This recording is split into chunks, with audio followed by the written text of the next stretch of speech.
Hi students, welcome to new class. ഇന്നത്തെ ക്ലാസ്സിൽ നമുക്ക് ഇന്ന് നടന്ന പരീക്ഷയുടെ ക്വസ്റ്റ്യൻ പേപ്പർ ഒന്ന് അനലൈസ് ചെയ്യാം. നമ്മൾ പറഞ്ഞ എല്ലാ പ്രധാനപ്പെട്ട ക്വസ്റ്റ്യൻസും ഇവിടെ ചോദിച്ചിട്ടുണ്ട്. അപ്പോൾ അതിൽ ഫസ്റ്റ് ക്വസ്റ്റ്യൻ എന്ന് പറയുന്നത് ഡിഫൈൻ മാനേജ്മെൻറ്റ്. നമ്മൾ ഉറപ്പായിട്ടും എക്സ്പെക്റ്റഡ് ക്വസ്റ്റ്യൻസിൽ പറഞ്ഞൊരു കാര്യമാണ്. അതേപോലെ തന്നെ 4 ക്വസ്റ്റ്യൻ പേപ്പറിലും അതിൽ ഒരു ക്വസ്റ്റ്യൻ പേപ്പറിൽ മാനേജ്മെൻറ്റ് എന്താണെന്ന് ഡിഫൈൻ ചെയ്യാൻ ചോദിച്ചിരുന്നു. അപ്പോൾ അത് പഠിക്കാൻ പറഞ്ഞിട്ടുണ്ടായിരുന്നു. Define management, what is planning വളരെ ഇമ്പോർട്ടൻ്റ് ആയിട്ടുള്ള ക്വസ്റ്റ്യൻ. സ്റ്റാഫിംഗ് ആണ് കുറവ് മാത്രം കണ്ടൊരു ക്വസ്റ്റ്യൻ ഉണ്ടായിരുന്നത്. പക്ഷേ അതുകൊണ്ട് തന്നെ ചോദിക്കാൻ സാധ്യത കൂടുതലാണ് എന്ന് വ്യക്തമായി പറഞ്ഞിരുന്നു. അതേപോലെ തന്നെ ഡിഫൈൻ സ്റ്റാഫിംഗ്, മാനേജ്മെൻറ്റ് എന്താണ്, പ്ലാനിങ്, സ്റ്റാഫിംഗ് ചോദിച്ചിട്ടുണ്ട്. And fourth question what is decision making.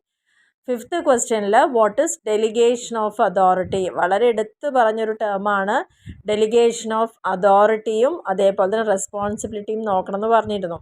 And what is TQM, modern approach. Management ഏറ്റവും ലേറ്റസ്റ്റ് ആയിട്ടുള്ള 5 അപ്രോച്ചുകളിൽ TQM ക്വസ്റ്റ്യൻ പേപ്പറിൽ ചോദിച്ചൊരു ക്വസ്റ്റ്യൻ കൂടിയായിരുന്നു. ടോട്ടൽ ക്വാളിറ്റി മാനേജ്മെൻറ്റ് എന്താണ്.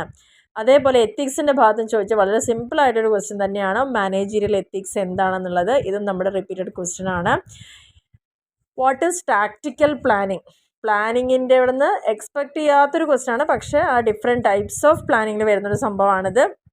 ഇതുവരെ ചോദിച്ച് കാണാത്തൊരു ക്വസ്റ്റ്യനുമാണ്. ഇതൊരു പുതിയ ക്വസ്റ്റ്യൻ കൂടിയാണിത്.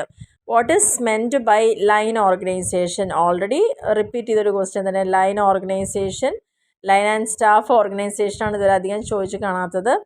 അപ്പോൾ അത് വീണ്ടും ഇവിടെ റിപ്പീറ്റ് ചെയ്തു.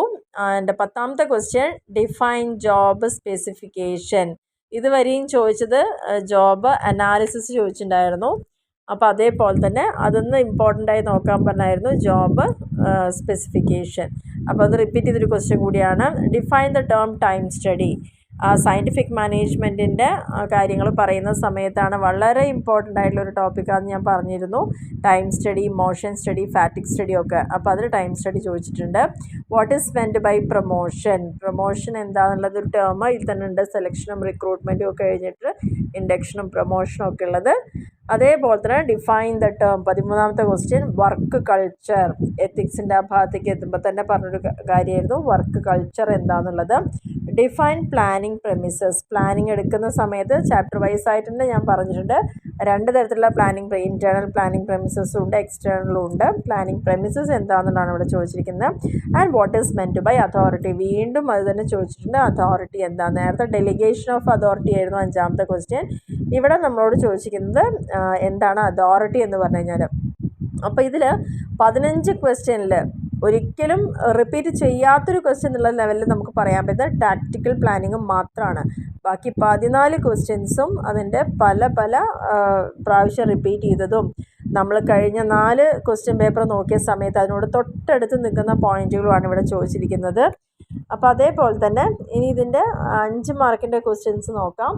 Differentiate between directing and control. വ്യക്തമായി പറഞ്ഞൊരു കാര്യമാണ് ഡയറക്ഷനും കൺട്രോളിങ്ങിൻ്റെ പ്രോസസ്സ് ചോദിച്ചിട്ടുണ്ടായിരുന്നു. കൺട്രോളിങ്ങിൻ്റെ എലമെൻസുകൾ, സ്റ്റെപ്പുകളൊക്കെ ചോദിച്ചു. ഇവിടെ ഡിഫറൻഷിയേറ്റ് ചെയ്യാൻ വേണ്ടി ഡയറക്റ്റിങ്ങും കൺട്രോളിങ്ങും ചോദിച്ചിട്ടുണ്ട്. അതേപോലെ തന്നെ മാനേജ്മെൻറ്റ് കൺസെപ്റ്റ്. മാനേജ്മെൻറ്റ് എല്ലാ കാര്യങ്ങളും പഠിക്കാൻ പറയുന്നു, ഫീച്ചേഴ്സും ക്യാരക്ടറിസ്റ്റിക്സും നേച്ചറും ഒക്കെ. അപ്പോൾ അതേപോലെ കൺസെപ്റ്റ് ഇവിടെ ചോദിച്ചിട്ടുണ്ട്. ഒരു മാനേജറുടെ ബേസിക് ആയിട്ടുള്ള റോളുകൾ എന്താണ്. അതേപോലെ തന്നെ റിപ്പീറ്റ് ചെയ്ത ക്വസ്റ്റ്യൻ ആണ് ലെവൽസ് ഓഫ് മാനേജ്മെൻറ്റ്. ഒരു ക്വസ്റ്റ്യൻ പേപ്പറിൽ മിഡിൽ ലെവൽ മാത്രം എടുത്ത് ചോദിച്ചിട്ടുണ്ട്. പക്ഷേ അല്ലാതെ തന്നെ ലെവൽസ് ഓഫ് മാനേജ്മെൻറ്റ് പറഞ്ഞിട്ട് ചോദിച്ചിട്ടുണ്ട്. അപ്പോൾ ഇതെല്ലാം റിപ്പീറ്റഡ് ക്വസ്റ്റ്യൻസ് ആണ്. എന്താണ് ആ 3 ലെവൽസുകൾ, low level, medium level, top level, lower ലെവലും മീഡിയം ലെവലും ടോപ്പ് ലെവലും. Which are the elements of പ്ലാനിങ്ങിൻ്റെ ഏറ്റവും ഇമ്പോർട്ടൻ്റ് ആയിട്ടുള്ള ഘടകങ്ങൾ ഏതൊക്കെയാണ്, എലമെൻറ്റ്സ് ഏതൊക്കെയാണ്. How will you explain the division of labour. എങ്ങനെയാണ് ഡിവിഷൻ ഓഫ് ലേബർ. സയൻറ്റിഫിക് മാനേജ്മെൻറ്റിൽ വരുന്നൊരു കാര്യമാണ് ഡിവിഷൻ ഓഫ് ലേബർ എന്ന് പറയുന്നത്. Write down the importance of staffing. 2 മാർക്കിനുള്ളതിലും ചോദിച്ചു. വീണ്ടും ഇവിടെ 5 മാർക്കിലും സ്റ്റാഫിങ്ങിൻ്റെ ഇമ്പോർട്ടൻസ് ആണ് ചോദിച്ചത്. കഴിഞ്ഞ 4 ക്വസ്റ്റ്യൻ പേപ്പറിൽ സ്റ്റാഫിംഗ് എന്ന് അങ്ങനെ ക്വസ്റ്റ്യൻസ് ഉണ്ടായിരുന്നില്ല. ഇപ്രാവശ്യം അവർ 2 മാർക്കിനും 5 മാർക്കിനും കൊണ്ട് ചോദ്യം വന്നിട്ടുണ്ട്. And what are the 5 steps of controlling in മാനേജ്മെൻറ്റിൽ എങ്ങനെയൊക്കെ കൺട്രോളിങ് ചെയ്യാം. കോസ്റ്റ് കൺട്രോൾ, ബഡ്ജറ്ററി കൺട്രോൾ, അങ്ങനെയുള്ള കൺട്രോളുകൾ ഏതൊക്കെയാണ്, എത്രയാണ് 5 സ്റ്റെപ്സ് എന്നുള്ളതാണ് ഇവിടെ പറയുന്നത്. ഇനി നെക്സ്റ്റ് പാർട്ട് സിയിൽ essay ക്വസ്റ്റ്യനിൽ അതും റിപ്പീറ്റഡ് ക്വസ്റ്റ്യൻസ് ആണ്. Different types of planning. ആ പ്ലാനിങ്ങിൻ്റെ ഭാഗമായിട്ട് വരുന്നൊരു ക്വസ്റ്റ്യൻ ആണ് നമ്മൾ ടാക്റ്റിക്കൽ പ്ലാനിംഗ് ഒക്കെ, അതുപോലെ സിംഗിൾ യൂസ് പ്ലാന്, സ്റ്റാൻഡിങ് പ്ലാനുകൾ, അങ്ങനെയുള്ള ഡിഫറെൻറ്റ് ടൈപ്സ് ഒക്കെ അവിടെ വരുന്നുണ്ട്. സ്ട്രാറ്റജിക് പ്ലാനിങ് അങ്ങനെയുള്ള കാര്യങ്ങൾ, അപ്പോൾ അതെല്ലാം ഡീറ്റെയിൽ ആയിട്ട് എക്സ്പ്ലെയിൻ ചെയ്യാൻ പറഞ്ഞിട്ടുണ്ട്. ആൻഡ് 25th ക്വസ്റ്റ്യനിൽ പറഞ്ഞിരിക്കുന്നത് സയൻറ്റിഫിക് അപ്രോച്ച്. കൃത്യമായിട്ടും ഫസ്റ്റ് പോർഷനിൽ വരാൻ ചാൻസ് കൂടുതലുള്ള മോഡേൺ സ്കൂൾ മാനേജ്മെൻറ്റ് തോട്ടുകളുടെ ഒപ്പം തന്നെ വരുന്ന സയൻറ്റിഫിക് മാനേജ്മെൻറ്റും അതിൻ്റെ എല്ലാ ഡീറ്റെയിൽസും വ്യക്തമായി പഠിക്കാൻ പറഞ്ഞിട്ടുണ്ടായിരുന്നൊരു കാര്യമാണ്. And principles and benefits of lean management, അതായത് നമ്മുടെ ഏറ്റവും ലാസ്റ്റിലേക്ക് വരുമ്പോൾ മോഡേൺ അപ്രോച്ചിൽ TQM, കെയ്സൺ മെത്തേഡ്, അതേപോലെ തന്നെ lean management, open book, BPR, ഇതായിരുന്നു ആ 5 കാര്യങ്ങളും. അതിൻ്റെ എല്ലാ പോയിൻറ്റുകളും ബെനിഫിറ്റ്സും അതുപോലെ ഡിമെറിറ്റ്സും ഒക്കെ പറഞ്ഞിട്ടുണ്ടായിരുന്നു.